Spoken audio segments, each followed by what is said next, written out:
Hey everyone, I wanted to go over some new and interesting Monster Hunter Rise adjacent news that we got thanks to a Korean developer. And that's the fact that GC Studio from Korea basically went ahead and remade the entire movement sets, not just for the Hunter, but also for the Longsword, interestingly enough, in the Unreal Engine 5. If you don't know anything about Unreal Engine 5, essentially is pretty much what most games, presumably heading into the future, are going to be made on for, let's say, PlayStation 5 and Xbox Series X and S, and obviously PC as well. This isn't something that you should be expecting the Nintendo Switch to be able to handle. Perhaps a Switch 2, a Switch Pro, something along those lines, but not the base Switch that we're playing with right now. One of the things that we know so far regarding Unreal Engine 5 is that some developers are working on new titles for the future, but there isn't a real title available right now that's actually running Unreal Engine 5 as far as I'm aware. With that said, Epic has actually gone ahead and dropped some sort of demo where you can pretty much drop in assets and play around with it and create some things on your own. It's a pretty low-level base API as far as I can understand it, so people can pretty much just mess around and see what they can actually do.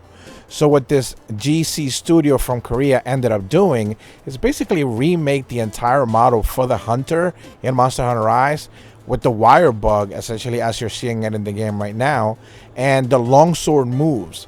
They even made a couple of dummies so they could attack and be able to have some sort of like feedback as to how the hunter is able to actually make their moves and be able to attack as well. So obviously this isn't going to be representative even as to what the PC version of Monster Hunter Rise is going to look like, because that actually runs on a different engine, the RE engine for pretty much like Resident Evil. So that doesn't even run on the Unreal Engine.